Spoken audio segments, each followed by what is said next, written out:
Iqbal today? Okay. أعوذ بالله من الشيطان الرجيم. بسم الله الرحمن الرحيم.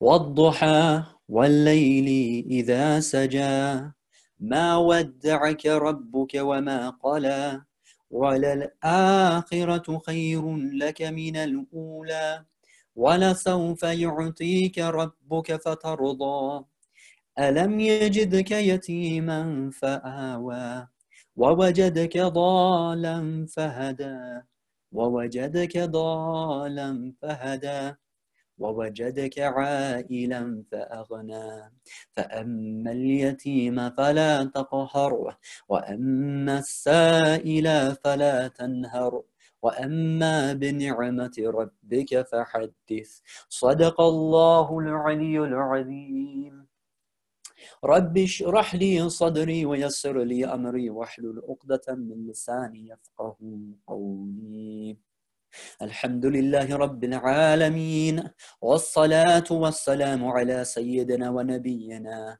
أبي القاسم المصطفى محمد وعلى آله الطيبين الطاهرين المعصومين سيما بقية الله في الأرضين.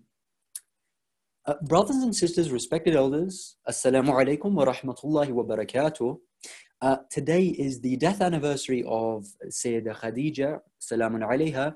So I'd like to start by asking everybody to recite Surah Fatiha in her honor, and just with a quick reminder about her, that the Holy Prophet Muhammad sallallahu alayhi wa alihi said about this personality that Islam was established, protected, and spread through the sword of Imam Ali alayhi salam and the wealth of Khadija.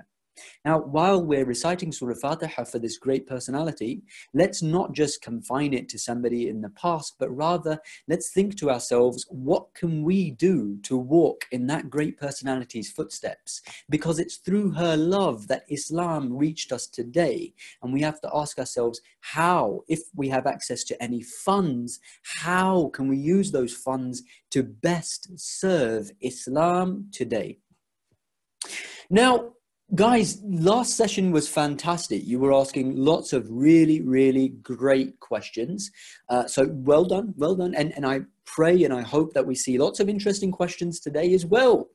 And also I'm getting a lot of great feedback from a lot of brothers, especially this holy month of Ramadan. Maybe being confined to our homes and the circumstances that we find ourselves are actually a blessing in disguise, because a lot of people are saying that they're getting more connected to the Quran. A lot of people get connected to the Quran. They're reading Quran on a daily basis. This is absolutely brilliant, and keep it up. Now, there's a hadith from Imam Ali alayhi salam where he says that when I wish for my Lord to speak to me, I open the Quran. And when I wish to speak to my Lord, I pray Salah. Incidentally, today's subject is about the Salah, and we're going to be discussing how the Salah, the daily prayers, are actually our means through which we can reach our greatest potential. Remember, this series is all about becoming the heroes of tomorrow, and the Salah is that thing which will actually develop us. And remember, we differentiated between ordinary Muslims and mu'mineen. And we said that there is something which defines those who are mu'mineen. They're a degree above the ordinary Muslims. And look at what the Quran tells us about this. It says, قَدْ أَفْلَحَ الْمُؤْمِنُونَ الَّذِينَ هُمْ فِي صَلَاتِهِمْ خَاشِعُونَ. Successful indeed are the believers, those who in their prayers are submissively humble. They have this khushu', they have this fear, this trepidation for Allah. They have a presence of heart while they're praying. Now, let's think about this hadith for a moment, because it will highlight for us the gravity of just how important the Salah is. The Ahlul Bayt, the Holy Prophet, they teach us that the prayers are the pillar of the deen. And if your salah is accepted by Allah subhanahu wa ta'ala, then all your deeds will be accepted. And if your salah is rejected, then all your deeds will be rejected. Everything we do rests on the salah. And you can measure this just by looking at your life. Look at how haphazard your life is. Maybe things aren't being done at the right time. Maybe they're not being done in the right way. Maybe they're not being dedicated or being given direction in the right way. And you'll notice that it all goes back to the salah. If you pray your prayers on time, if you're doing your prayers with an attentive heart, then it will affect your entire life. Your prayers throughout the day are like these little pins that you're pinning into each part of your day to make sure that for the next part of the day, everything will be secure. Okay, there's a hadith from the Holy Prophet. He says that Salah is the Mirage of the mu'min. It is and Mirage, by the way, when we translate it to English and we say the word mirage, in English it means something completely different. It means something that you're looking at, but it doesn't actually exist. But in Arabic, it means an actual divine vision. It means a real, it means a glimpse into the realms around us, which normally we're actually blind to.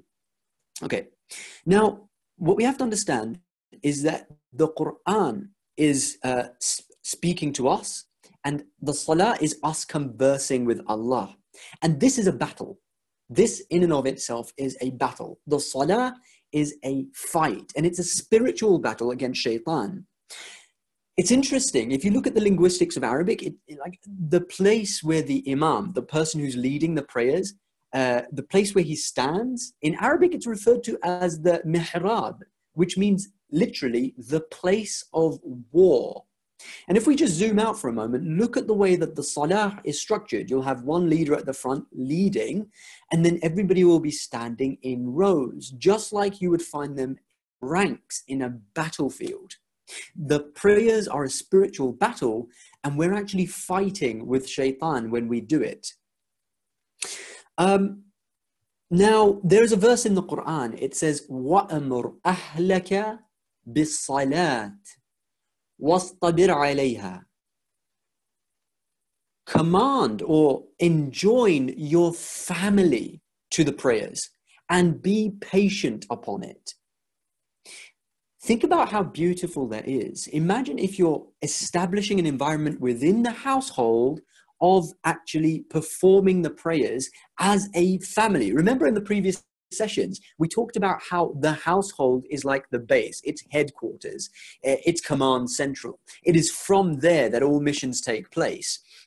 Well, that household needs to have a certain environment. That's why the Quran is telling us to not just establish prayers on our own, no, to establish it among our family. And even to those young couples out there who don't have kids yet, just think about it for a moment without actually delving into the Hadith and the Quran. If you truly wanted to please Allah subhanahu wa ta'ala, just think what could please him more than to see the man of the house leading the prayers and for the wife to be following her husband in the prayers, allowing him to represent the family in front of Allah. Could there be something more beautiful than that? And of course, when you make a show of the prayers in the house, it's not just about going into a corner and praying and then you're done with it. No, it's about making a show. Announce the prayers, do adhan, do iqamah, okay? Make an atmosphere of prayers, especially for children, because children see, children do. When they see it, it's going to affect them. And we're going to talk more about how the prayers are actually something very visual. And we'll talk more about that in a moment. Now, what's happened is, in fact, before I get to that, there is a beautiful verse in the Quran, which if you just stumble across it, it won't make that much sense. But then you have to go to the Hadith and then you'll find out, as you'll find out about many of the verses of the Quran or contemplation, then you'll understand what that verse is talking about. So there's this verse which says, it's the first time where Musa, the Prophet Musa, is speaking to Allah. You know, he's approached the burning bush and he sees that fire and Allah speaks to him. He says, Ya Musa. And then Allah asks him a question. He says, Ya Musa, what is in your hand? And Musa says, this is my staff. I lean on it and I beat the leaves and I push the branches away so that my cattle go away, and I have other uses for it too. So somebody goes to Musa and they ask him, "Yeah, Musa, it's the first time you're speaking to Allah. Why did you just start saying all that? You're speaking to Allah. Why tell him, this is my staff and I do this with it and I do that with it, and why'd you say all that?" Musa says to him, "Because it was the first time I was speaking with my Lord, and I didn't want that conversation to end. So I just started saying this and that and this and that." This is Musa. He's Kalamullah. That's why he's referred to as Kalamullah, because he would speak to Allah in this beautiful way. And just imagine it for a moment. When you first get an audience with that person who maybe you admire, with a celebrity, etc., you start talking and talking and saying, "Oh my God, it's really you," and you should start talking. This is a kind of admiration which should be reserved for Allah subhanahu wa ta'ala. It's a beautiful moment. We're actually speaking to Allah. But what's happened? The prayers have become, in many ways, a chore for us. And this is what we'd like to delve into a little bit. The idea of the prayers just becoming a chore. And what happens when it becomes a chore is you just start rushing through it. You just want to pray it to get over it. There's a good question that some of the brothers ask, and the sisters as well. They ask, well, how fast or slow should I be praying the prayers? Should I read it really slow? Should I read it very fast? I'll give you a hadith which will illustrate this point to you. Imam Sadiq alayhi salam, he stumbles across a youth who's praying really, really fast. There's a hadith, by the way, from the Holy Prophet. It says, "Don't pray your prayers like a bird pecks at grains of bread on the ground, just pecking, pecking, pecking. No, pray it with a little bit of, steadiness." Anyway, Imam Sadiq alayhi salam, he stumbles across this youth who's prayed his prayer really, really fast. So Imam Sadiq tells him, "Repeat your prayer. That prayer was just really fast. Repeat your prayer and do it slowly." So the youth, he repeats the prayer and he does the next prayer really slowly. Bismillahir Rahmanir Rahim. And he takes his time with it. Once he finishes that prayer, Imam Sadiq tells him, "Your first prayer was better." And the youth says, "What do you mean? I prayed the second prayer really slowly." Imam Sadiq tells him, "Yes, but the first prayer you prayed for Allah, whereas the second prayer you prayed for me." Do you get the point? It's not really about how fast or how slow you read it. It's about who you are praying it for. Okay. Now, there's a verse in the Quran and it says, "Inna salata tanha anil fahsha'i wal munkar." Surely the prayers defend or protect you from vulgarities, immoralities, and evil deeds.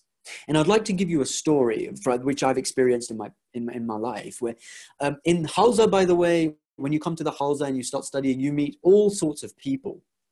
And some of these people are just going through a midlife crisis and they run away from wherever they came from, and they come here and they just come here to try to find that answer that they're looking for. One such brother, he was a lovely brother and I met him, but his past was horrible. Like, it was terrible. If you think you've committed sins, this brother will just you're nothing compared to this brother. Trust me. This brother, and obviously I'm not going to mention his name. God bless him. But anyway, I'm talking about being surrounded by the worst kinds of people, and I'm talking Hollywood type people, half naked people all around him. I'm talking drugs, hard drugs. I'm talking about money laundering, the works. This guy was on another level of sinning.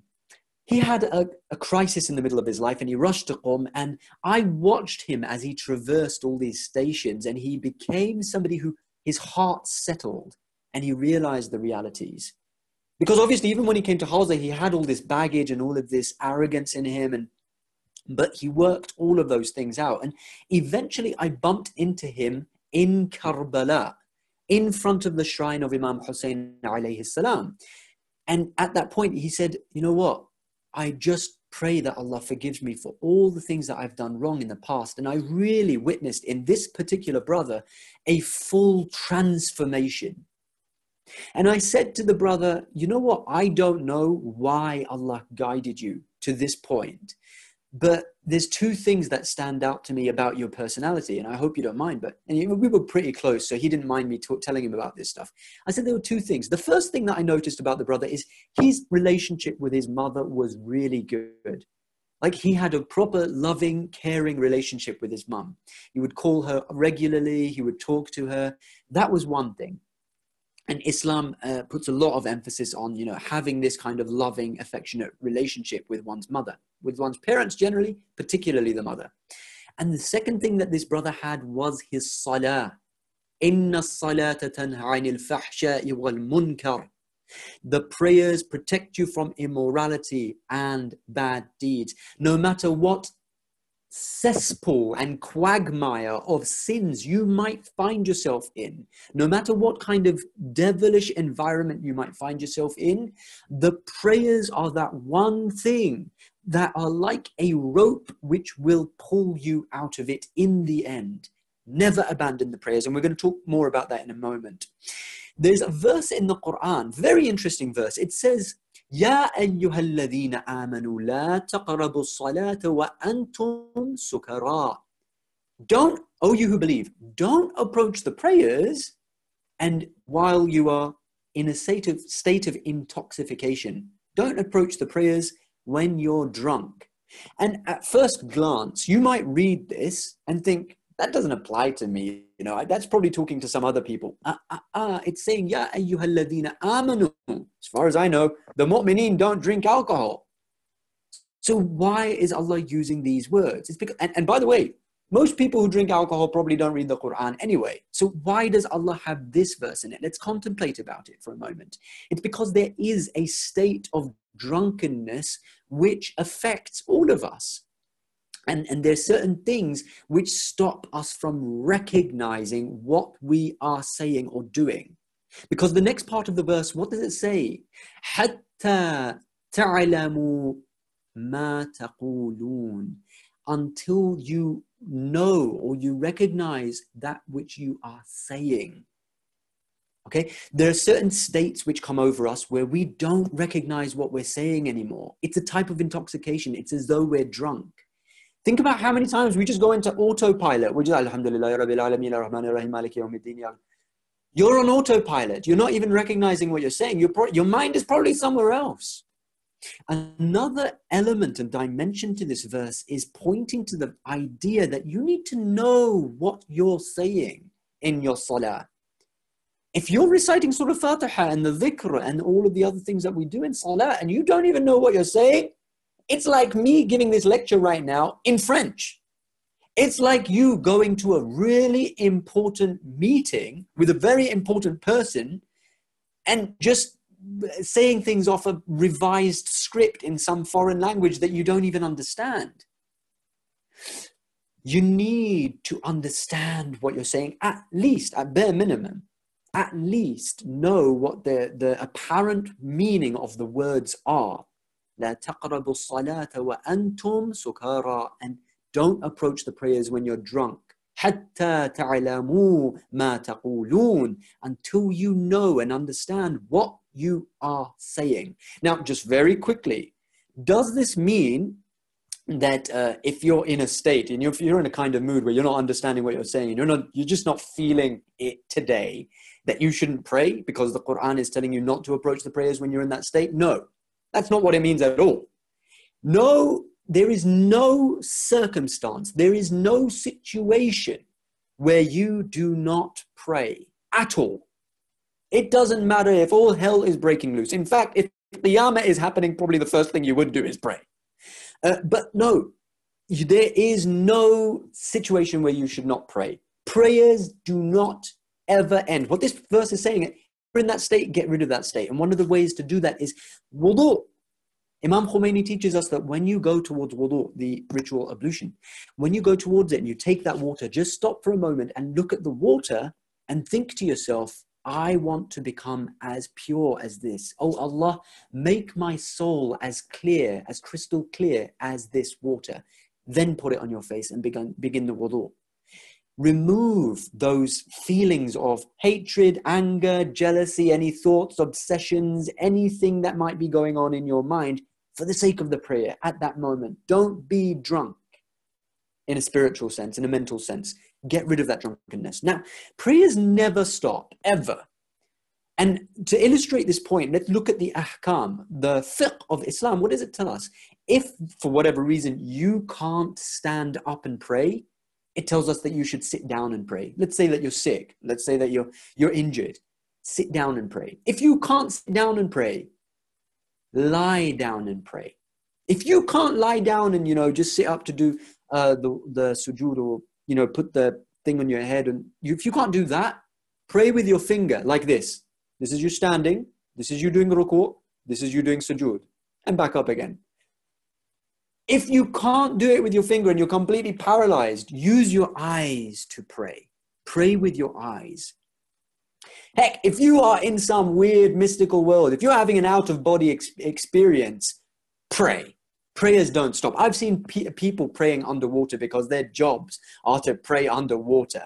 There's the scuba divers who have to go deep sea diving, etc. But they still do sujood at the bottom of the ocean. Even in that situation, if you can't just come out for a moment to pray, pray even there. Pray whatever the circumstances you might find yourself in.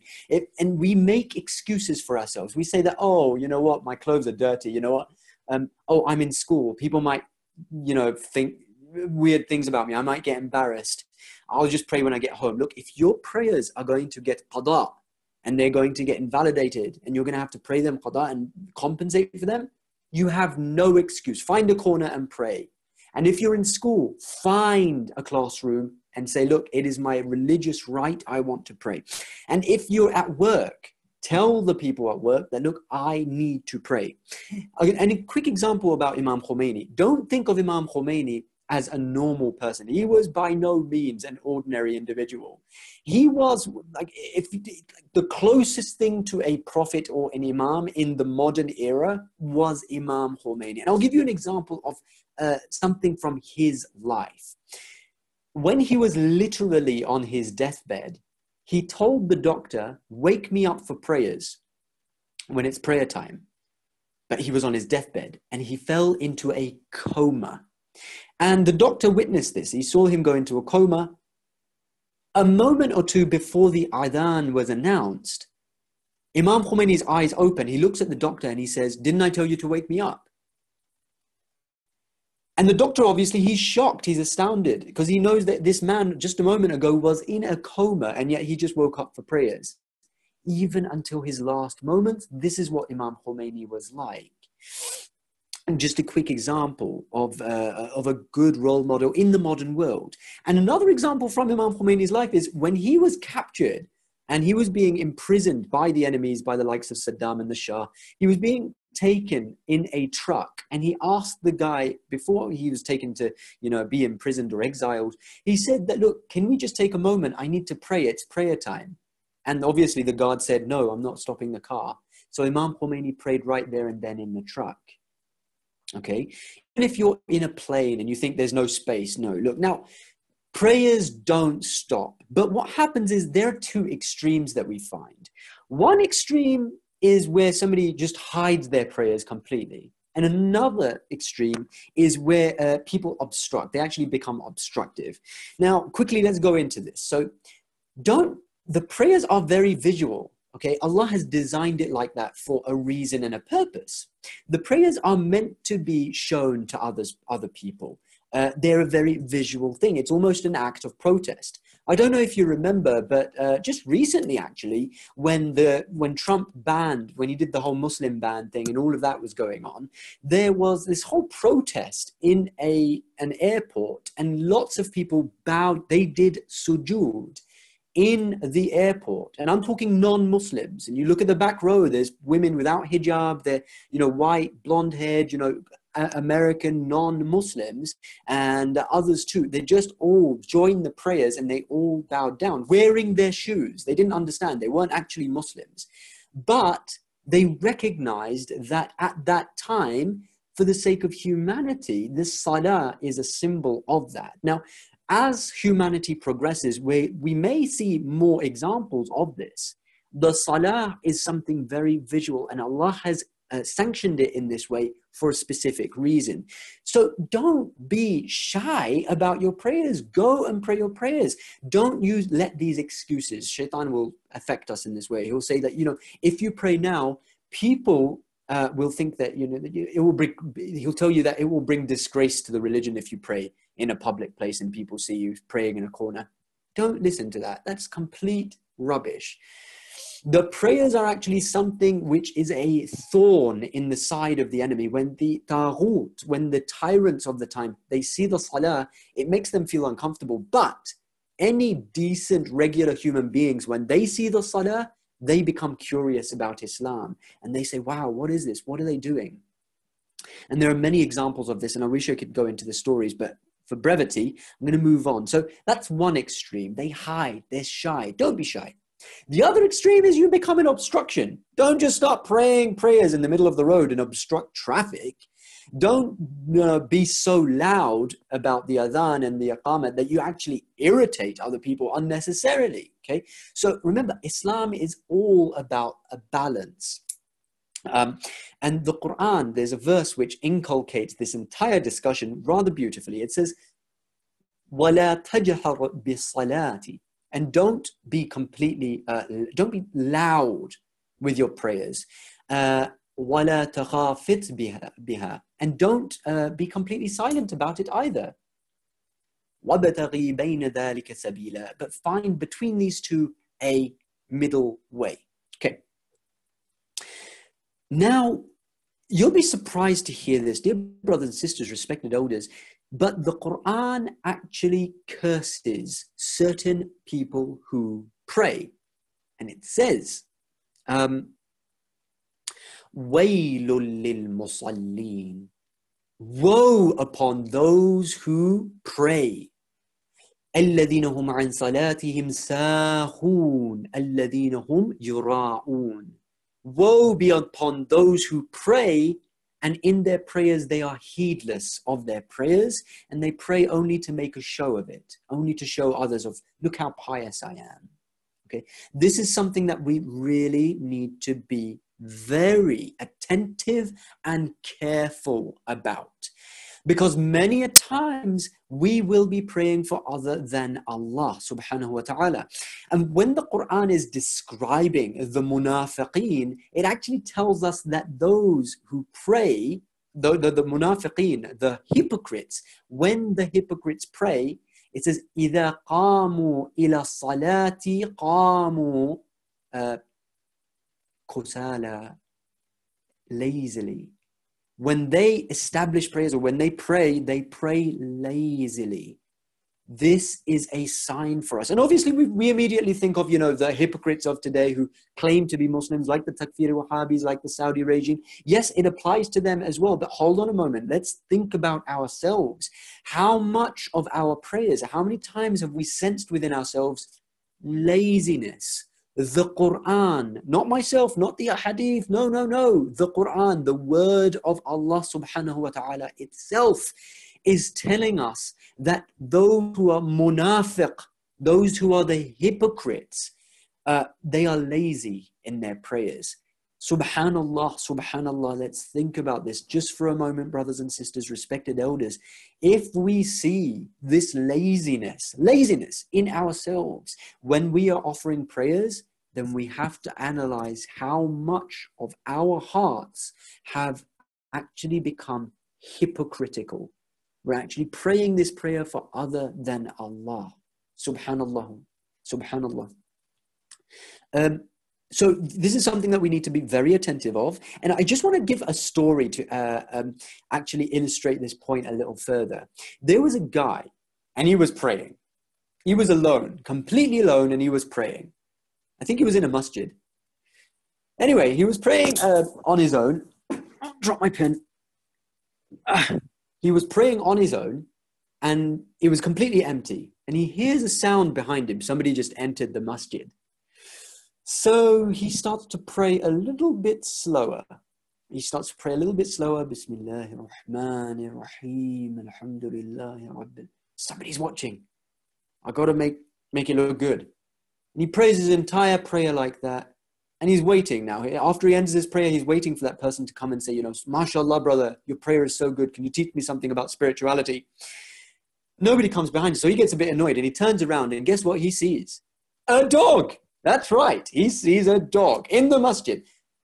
Somebody must have left the door open because this dog had just wandered in. But at that point, this person recognized that the salah he had just prayed, he just prayed it for a dog.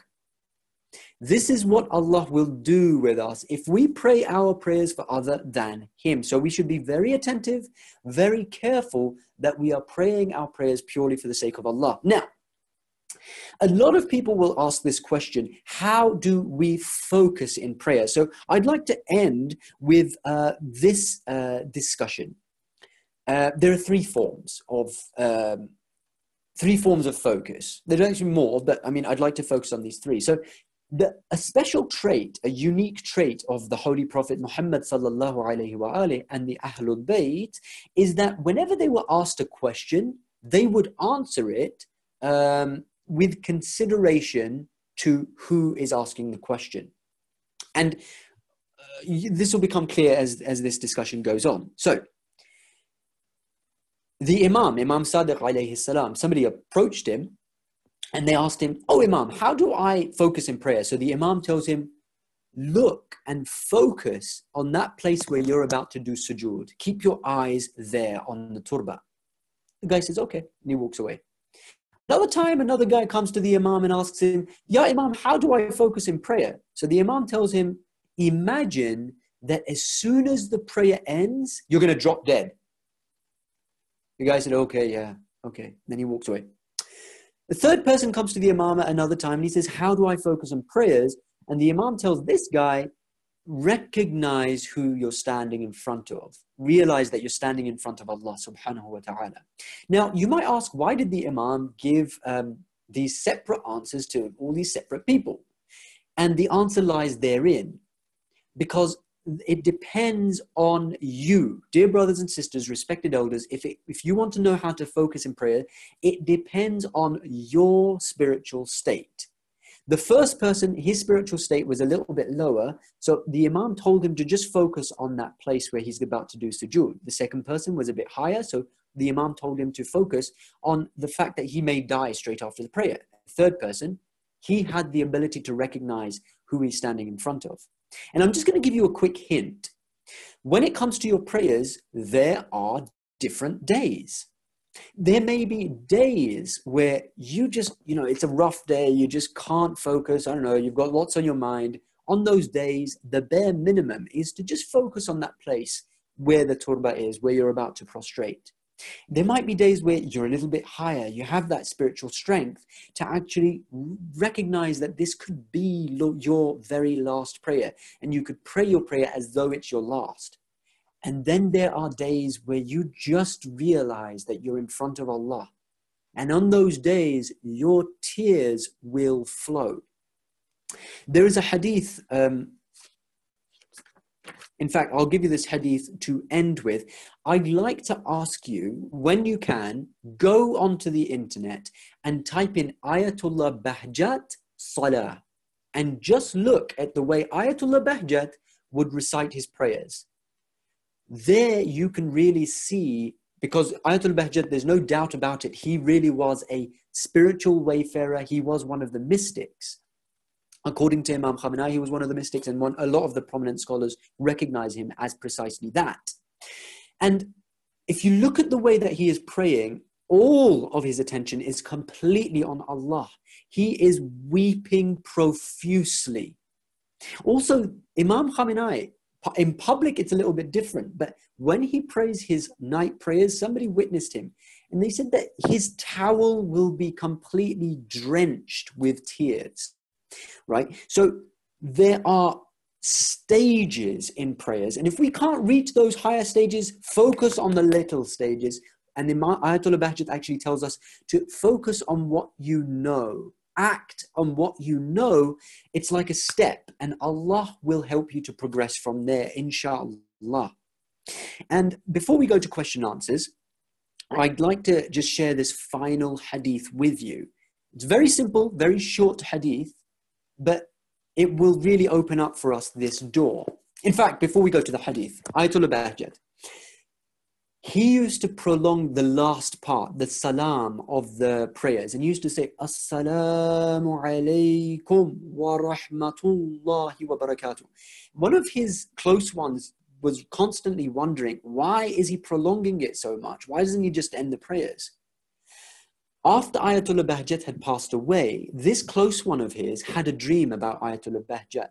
And he saw that when Ayatollah Bahjat began to pray, a window opened up in front of him, and through it, Jannah could be seen. And when he ended the prayers with Assalamu alaikum wa rahmatullahi wa barakatuh, and he said salam to the prayers, the window closed. At that point in this dream, the brother recognized that Ayatollah Bahjat wanted to prolong his prayers as much as possible because he wanted that window to be open. The hadith that I'd like to end with is this.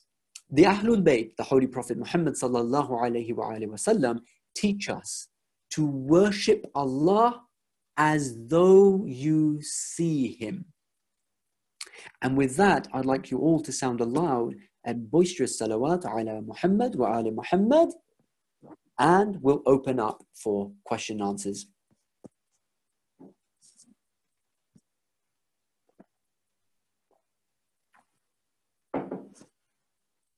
Allahumma salli ala Muhammad wa ala Muhammad. As yesterday, please feel free to ask any questions you like, and the more random, the better. And I like to say this: you might have a question, a genuine question in your mind, and you might be thinking to yourself, "That's a silly question." The silliest question is the one that you don't ask.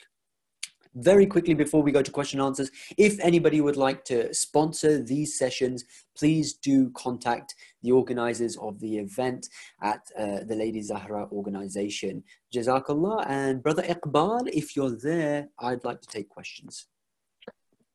Sure. Okay, this first one is, do you have to do namaz with sajdaga? Yeah, very good question. So basically, yes, you have to.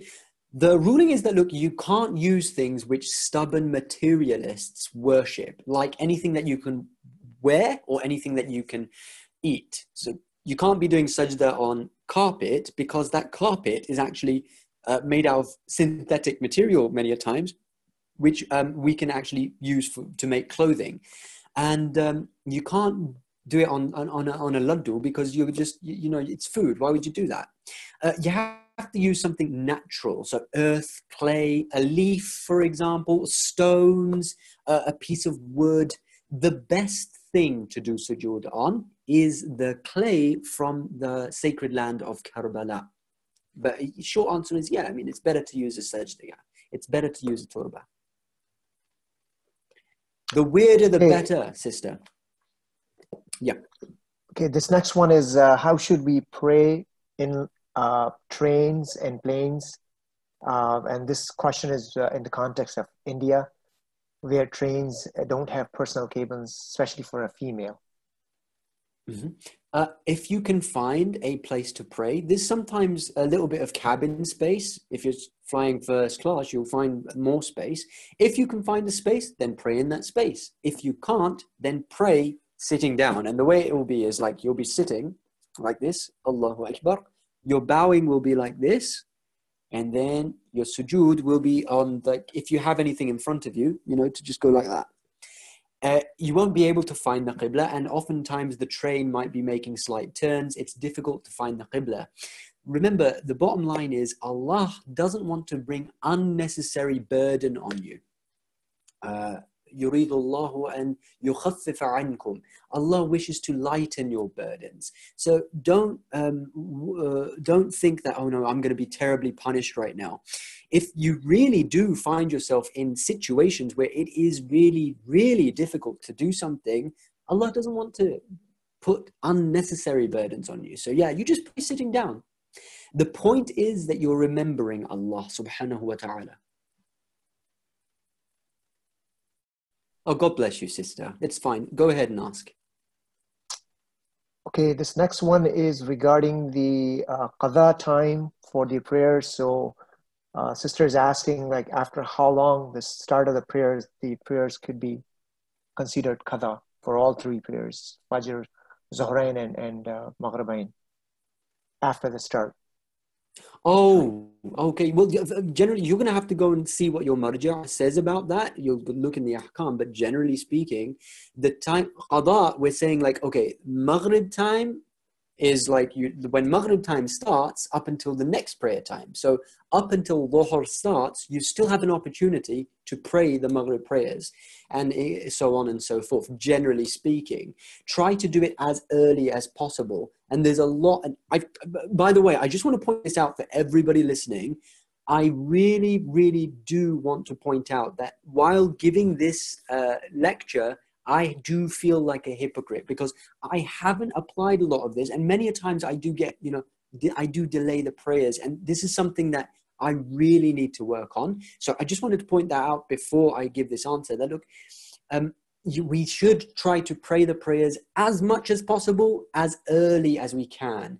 Namaz Abbal Wacht, our teachers are always telling us the emphasis is always there. And Ayatul Bahjat, if you look at him online, he's actually said this, that look, if a person just prays his prayers on time, and he means like Abbal Wacht, like the first time, as soon as you see that it's Maghrib time, you go and pray Maghrib. As soon as you see it's Zuhr Asr time, you go and pray those prayers, and Fajr and so on. If you're praying your prayers right on the dot, right when it happens, that is what will help you to grow. And inshallah, that will progress us and help us to become true servants, the abd of Allah, true servants, and that's true ubudiyah. Just a quick point about that as well. When we're saying that you need to pray right at the time where, for example, Maghrib prayers right when it's Maghrib time, it doesn't mean on the dot you need to do your takbiratul ihram right then. Not like we're doing right now, because it's the month of Ramadan, so mashallah, everybody knows exactly what time Maghrib is at. It's supposed to be like that all year round. But unfortunately, because our stomachs sometimes, it has more of a power over us than our intellect does, we end up being more attentive towards Maghrib time, particularly in the month of Ramadan. But this attentiveness should be there all year round. We should actually be waiting for the prayers. There's this beautiful hadith. The Holy Prophet Muhammad sallallahu alaihi wasallam, he used to say, "Oh Bilal, relieve me." And what he meant by that is, relieve me through the prayers. So Hazrat Bilal, he would go and announce the adhan, and this would be a relief. The Holy Prophet would let out a sigh. It's prayer time. I'm actually going to speak with my Lord. And you'll notice this, guys. This is not just something reserved for, prophets and imams and, great marjas. No. You can experience this. I can experience this. We can experience this, where you start to wish for the prayer time. You start to wait for it. You start to want it. Sometimes, and by the way, sometimes you'll see that your spirituality is going up. Sometimes it will come back down. Sometimes it will go up. What you need to make sure is the trajectory is upwards, generally speaking. Every day where you look back at yesterday and yesterday you were a better person is a day wasted. You need to make sure that every day you're striving to pray that prayer at the right time, when Allah has sanctioned it. And just very quickly, a quick metaphor to help us understand this.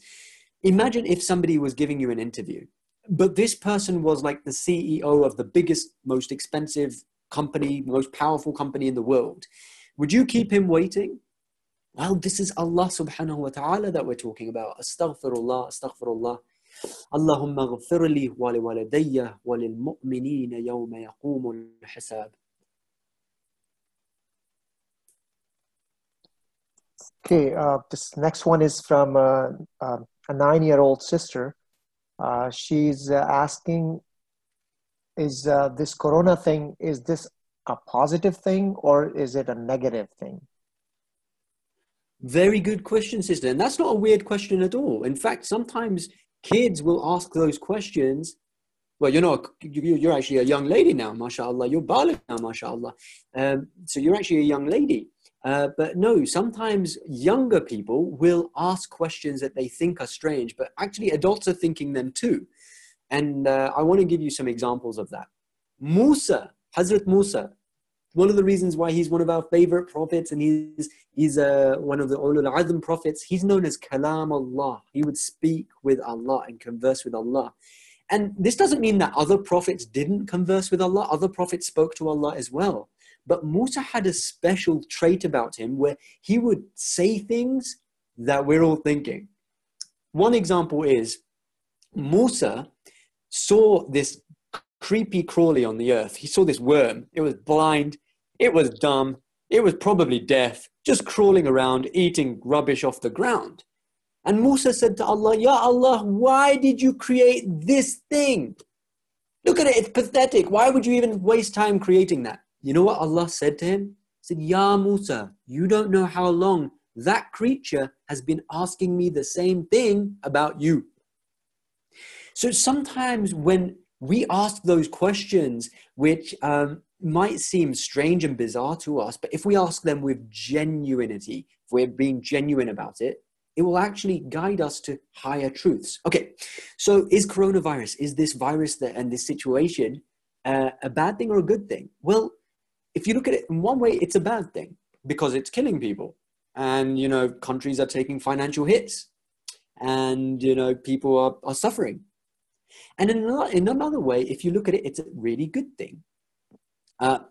Because it's allowing us to reflect. It's making us realize that, you know, countries like America, which are actually oppressing a lot of other countries and have been throughout its history, are not as invincible as we thought they were. And it's also, because we're so confined to our houses, it's giving us beautiful opportunities to actually talk with one another and to spend time with our families and to have these sessions, hey, and lots of other good things come out of it. Now, we don't, and there's a beautiful lecture, if you go and look at these lectures, there's 3 videos on Islamic Pulse from Sheikh Farouk Sikh-al-Ishfar, and he explains this phenomenon that adab isn't actually for this world. And let me just expand on that for a moment. If something bad happens to us in this world's life, it only depends on the way you take it, the way that you perceive it. If you perceive it as something bad for you and it's going to hurt you in this life and the hereafter, and it's going to make you a worse individual, then it's bad for you. It's terrible for you. You're right, it is. But if you perceive that thing as good, this isn't something really bad. It's actually something which is going to help me to become a better human being and teach me something. Then it's a good thing for you. So a lot of this comes down to our perspective. And you can take the example of Karbala. In Karbala, Imam Hussein alayhi salam, he's lying there. His family members are lying there.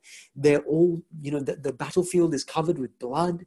They've just been trampled by the enemies of Islam and humiliated. Their women have been taken prisoner. All of these terrible things have happened, and yet Sayyidah Zainab says, "Ma ra'aytu illa jamila." I see nothing but beauty. How? It's because it depends on the way that you perceive life, the universe, and everything. If you see it as beautiful, then it's something which is going to be good for you. And if you see everything as ugly, it's something which is going to be bad for you. And just very quickly, people ask about bad things happening in their lives. And generally, what the scholars say about these things is that, look, if this thing has taken you further away from Allah, then it's bad for you. And if this thing has taken you closer to Allah, then it's good for you. Okay, so it all comes down to our perspective. No worries, sister, and always feel free to ask. Jazakallah for asking. Okay, this next one is why the cats are not najis.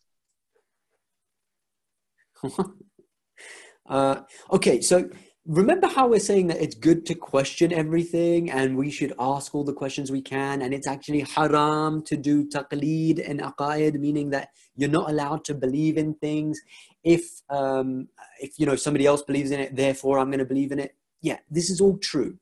When it comes to fiqh, ahkam, which means the rulings, that's not the place for such questioning. That is where we submit. We say, yes, this thing has been commanded by the prophets and Ahlul Bayt, and we submit to it and we accept it because we logically understand that the Prophet and Ahlul Bayt and Allah know more than us. So the Ahkam has said that certain things are najis and certain things are not. Cats are generally not najis. They're just not one of the things which are najis.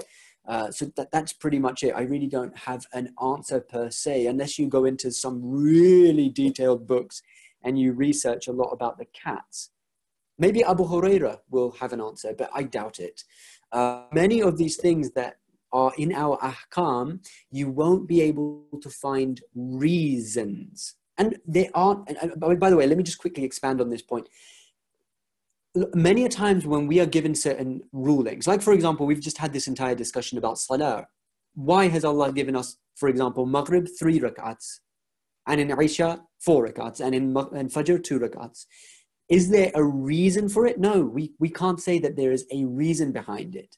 The reason is, it's the command of Allah. That's it.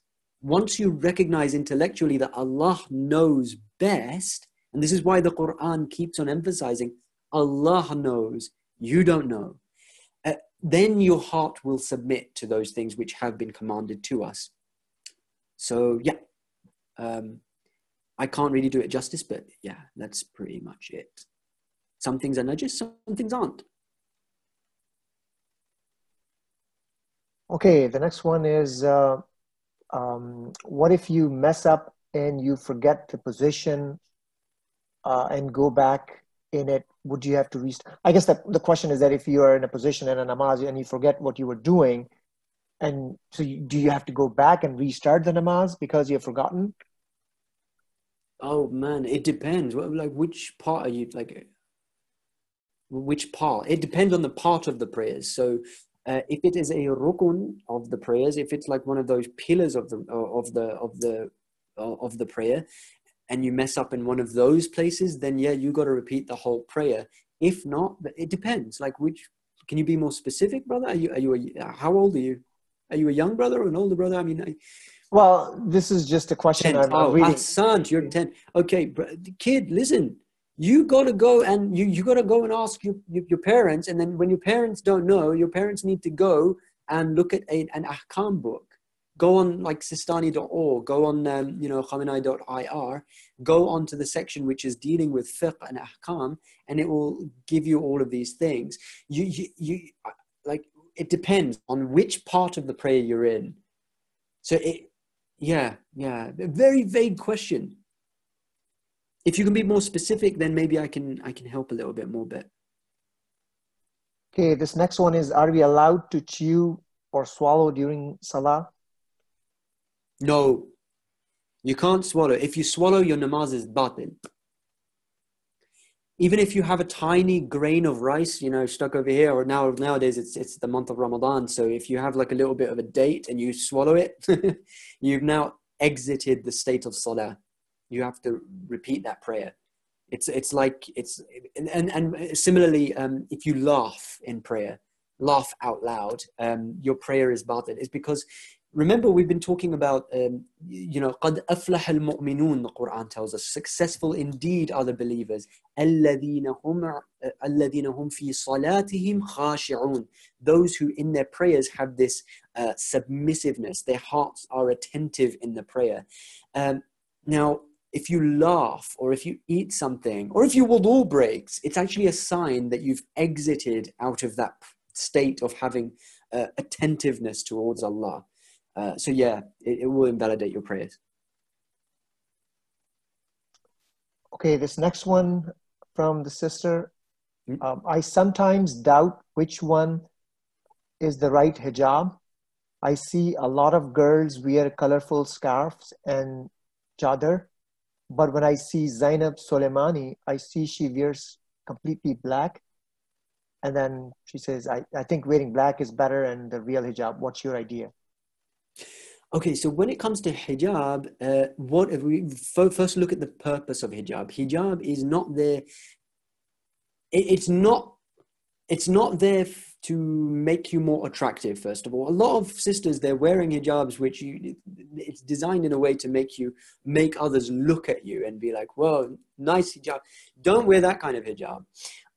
Now, the chador, which is the black head covering, and it actually goes over here, it inculcates the verse of the Quran, which doesn't, the Quran, when it's talking about women and wearing the hijab, it doesn't just say, cover your hair. No, it says bring that layer of hijab down and cover the, your torso. Okay, so it's quite, and that's what the chador, the Iranian chador, actually does. You'll notice it actually comes down from here, and it actually completely hides the shape of the woman. And this is the reason why Imam Khomeini says that this chador that we've adopted in Iran, generally speaking, is the best form of hijab. Definitely, no doubts about it. Just because of the color is unattractive, and it's become almost a uniform, especially in the holy city of Qom. And another reason why hijab is there, I know that I've said that it's not there to get you noticed, but another reason for it is so that you will be recognized as a Muslim. That is one of the purposes of hijab. And we're actually, inshallah, going to have, if Allah gives us the tawfiq, a session on hijab to give a little bit more attention to it. But yeah, that is one of the purposes of hijab as well. This is why Imam Khomeini says that women are the flag bearers of Islam. And the Quran actually says that this hijab is there for you to be recognized as a Muslimah. Now, the chador may be the best, but you have to also look at the circumstances in which you're living in. So if you're living in a place where if you go out wearing a completely black chador, it might make others be like, whoa, that's really strange. And you're going to be attracting completely unnecessary attention. Then maybe you should be a little bit careful of it, maybe. This, however, what I've just said is not an excuse for those brothers and sisters, for those sisters out there who, maybe there's a sister in Timbuktu, maybe there's a sister in, I don't know, Antarctica where there's no Muslims. Where's a place, Sweden, I don't know, a place where there's no Muslims. And she knows that if she wears hijab, she's going to stand out. That's okay, stand out. But wear something which is hijab completely, like it covers all the necessary parts, but at the same time, it doesn't draw unnecessary attention to you. And there's lots of facets and details for you to consider when you're trying to pick the right hijab for yourself. And it's a lengthy discussion, but I hope that this gives you a little bit of food for thought, sister. We are, inshallah, going to have a session on hijab. Very quickly, somebody just asked if eating food invalidates your wudu. No, it doesn't. I just wanted to quickly answer that. And Brother Iqbal, if we can take the last question. Sure. This last one is from a brother saying, after experimenting and finding out ways to connect with Allah in prayer, when and if I tell someone the same techniques, the effectiveness of that method goes down. Can you explain why? I think I know what you're talking about. First of all, you should talk about these things. It's really good to see that you're talking about these things with your brothers. When you talk about them, you first of all, you share that information with others, and you're talking about something which actually matters. So many discussions are just about إنما الحياة الدنيا لعب وله, just complete a sport and play. It's just nothing. It's not leading you anywhere. So it's good to have those kinds of discussions. If you found that after a certain discussion, your spirituality has gone down, don't worry about it. Because look, this might be one of the tricks that Shaitan plays with us, where he says, oh, look, your spirituality has gone down. So you shouldn't talk to others about it. You shouldn't share this information that you found with others. And this is actually a trap that a lot of religious people fall into, where they think, oh, you know what, I need to maintain my own spirituality, and then they forget about society. They forget about others. They forget about their family and friends. You know, we're trying to move towards perfection as a society, and inshallah as a nation, and inshallah as a globe. Don't worry.